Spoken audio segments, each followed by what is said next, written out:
राम राम। आप सभी के अंदर विराजमान मेरे परम पिता परमात्मा को मेरा कोटि कोटि नमन। हमारा सतगुरु सुखराम जी महाराज के ग्रंथ में फल फूल का अंग चल रहा है। फल फूल यानी कौन सी भक्ति करने पर उसका क्या फल मिलता है, उसको करने पर आपको मोक्ष की प्राप्ति होगी कि नहीं होगी, अंतर में उस पर ब्रह्म रूपी परमात्मा के दर्शन होंगे कि नहीं होंगे। सब भक्ति अच्छी है। संसार में कोई भी आप भक्ति करते हो तो उसका शुभ फल ही होता है।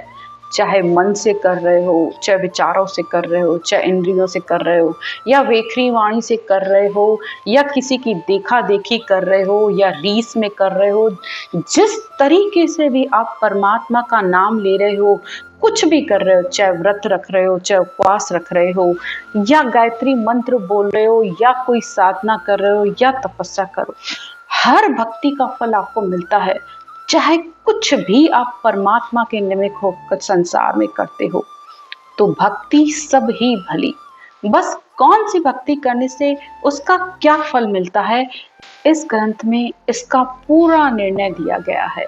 और पूरे शास्त्रों के अनुसार सतगुरुदेव ने ऐसे ही कोई बात नहीं लिखी है, उन्होंने बिल्कुल प्रमाणों सहित इन बातों को लिखा है और बताया है।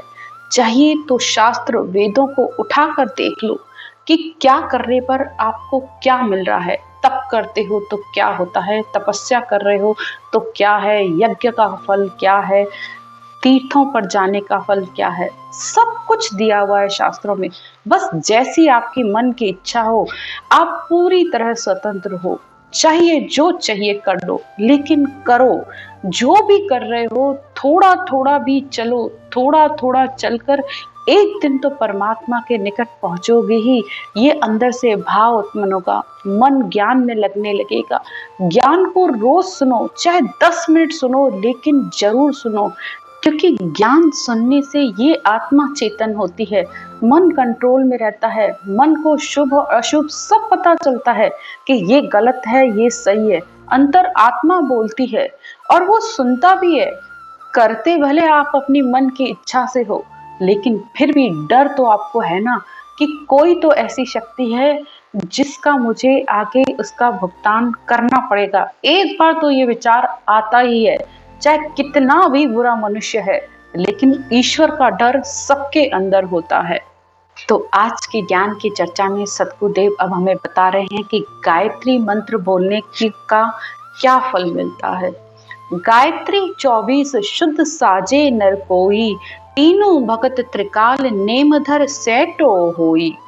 जो गायत्री मंत्र को विधि पूर्वक बोलते हैं, यानी पुष्य चरण विधि से पूरी तरह करते हैं, त्रिकाल संध्या का भी नियम है, यानी तीनों टाइम संध्या वंदन करते हैं, देवों को नमन करते हैं, तो उसका ये फल होता है, जाका ए फल फूल जन्म अगले नर पावे, मुंह से कहे बैण होए खाली न जावे। तो उसका फल ये है, एक तो उसे मनुष्य जन्म मिलेगा, और दूसरा वो अपने मुंह से जो बात कहता है वो सच हो जाती है, बिल्कुल वही होता है वो जो कहता है। लेकिन सुखराम ज्ञान वैराग बिन मोख न पहुंचे कोय, तीवर मद वैराग रे हद बेहद का होए।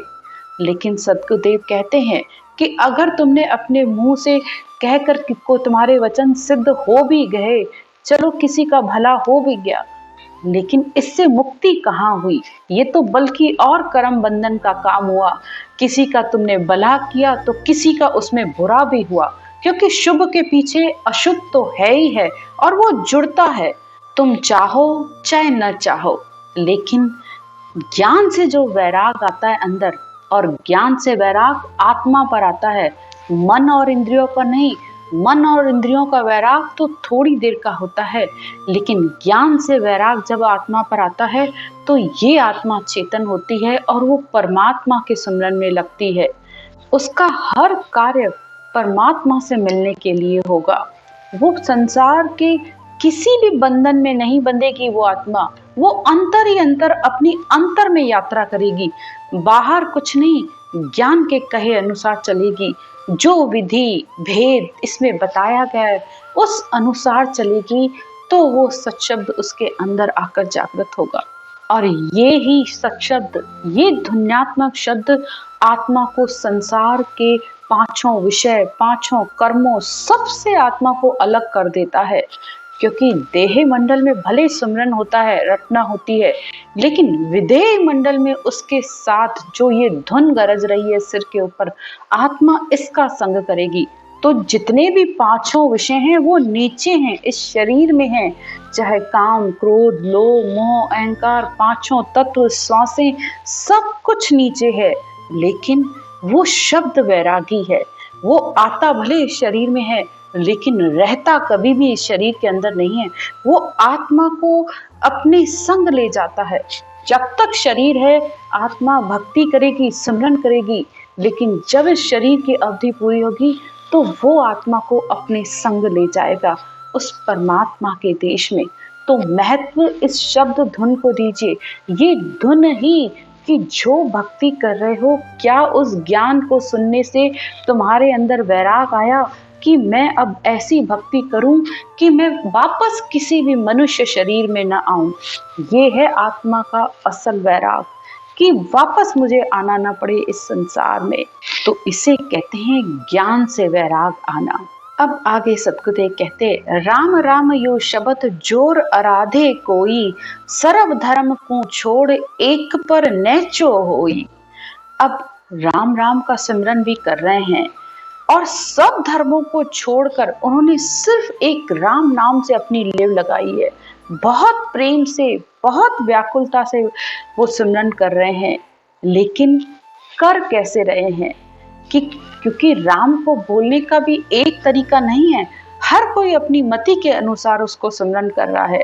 कोई उसको गिन कर रहा है कि राम राम 1, राम राम 2, राम राम 3, राम राम 4। कोई इस तरीके से कर रहा है या कोई इस तरीके से कर रहा है, राम राम राम, राम राम राम, राम राम राम, राम राम राम।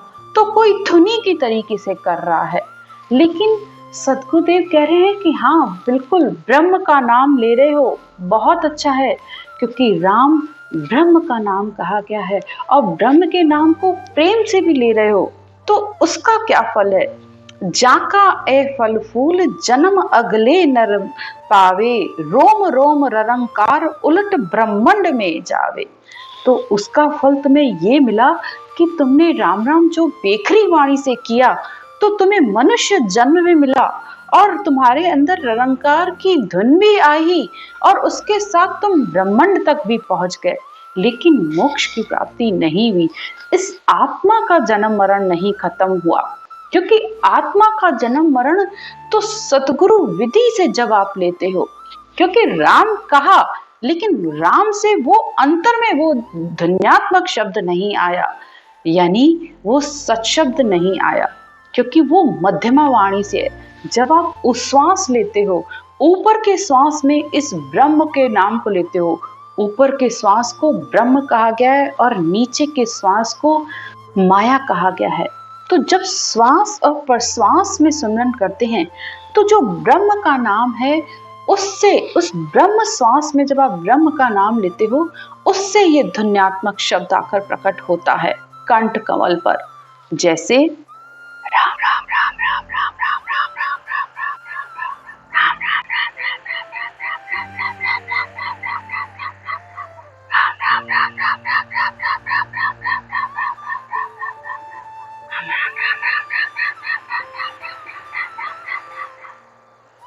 तो यानी जैसे उठते हुए श्वास के साथ, श्वास और कंठ के साथ आप इस तरह सिमरन करोगे तो वो पल में आकर शब्द जागृत हो जाता है। भले आपको उस समय नहीं इस चीज का पता, इस बारे में नहीं पता, लेकिन जैसे जैसे आप इस उश्वास के साथ रटना करते हो, मन आपका श्वास में लगता जाता है, तो ये शब्द आगे से आगे बढ़ता जाता है, क्योंकि इस शब्द का आने का तरीका ही ये एक है। जैसे इस सृष्टि के में इस सृष्टि को बढ़ाने के लिए परमात्मा ने एक ही विधि रखी है, स्त्री और पुरुष की, फिर चाहे वो जानवरों में हो, चाहे पक्षियों में हो, चाहे इंसानों में हो, एक ही विधि है इस संसार में सृष्टि के बढ़ने की। कि दो के मिलन से तीसरा आता है। ऐसे ही इस श्वास और प्रश्वास के मंथन से वो सत शब्द आकर प्रकट होता है, वो निज नाम है।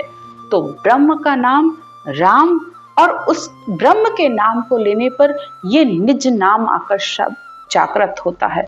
कोशिश ये करनी है कि ऊपर के श्वास में नाम ज्यादा है। वैसे तो दोनों श्वासों का बैलेंस बराबर होना चाहिए कि 20 नाम ऊपर आए, 20 नाम नीचे आए, लेकिन अगर ऊपर के श्वास में नाम जितने ज्यादा आएंगे उतना अच्छा है। तो बैलेंस से श्वास और प्रश्वास को लेना है। नीचे के श्वास को खाली नहीं छोड़ना है कि ऊपर के श्वास में तो बोला लेकिन नीचे के श्वास में नहीं।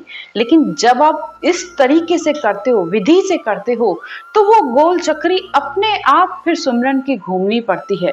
शुरू में थोड़ी सी मेहनत करनी पड़ती है, फिर तो ये अपने आप ये चक्र अपने आप घूमता रहता है।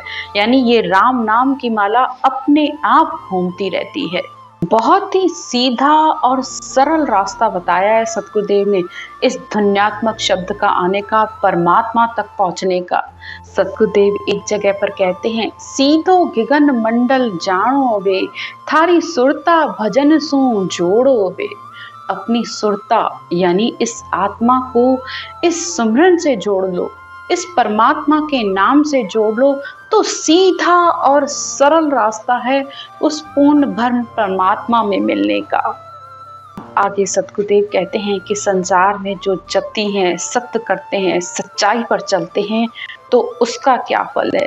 जत सत तप ये तीन, असल धारे नर कोई, तन मन धन सब अरप दे पर रूचे सोई।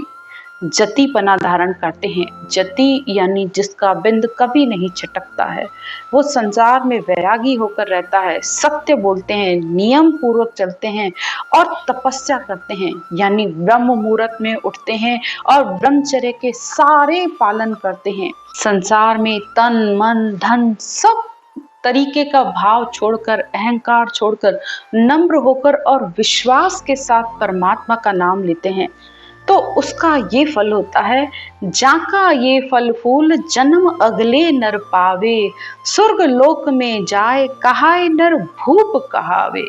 तो उसका ये फल होता है कि एक तो उसे मनुष्य योनि मिल जाती है, दूसरा उसे मृत्यु के बाद स्वर्ग लोक की प्राप्ति हो जाती है और वो राजा और बादशाह की तरह संसार में जीता है।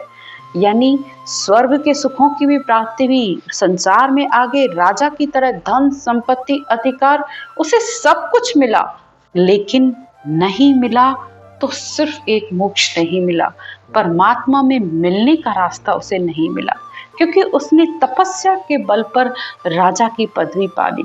क्योंकि संसार में हर भक्ति का फल अलग अलग सतगुरुदेव बता रहे हैं कि तप कर राजा रूप तीर्थ कर पर उपकार सहाय। कि तपस्या का फल ये है कि तुम्हें राजा यानी तुम संसार में धन संपत्ति से पूर्ण भरपूर रहोगे, कोई कमी नहीं होगी, और तीर्थ करने पर तुम्हें रूपवान काया मिलेगी, और किसी के ऊपर उपकार करते हो, दया करते हो, किसी की सहायता करते हो, तो परमात्मा किसी न किसी रूप में आकर तुम्हारी भी सहायता और मदद कर देता है। जब भी संसार में तुम्हें कोई दुख आता है, जिग कर धन व्रत कर सुख संपत देह निरोगी पाई।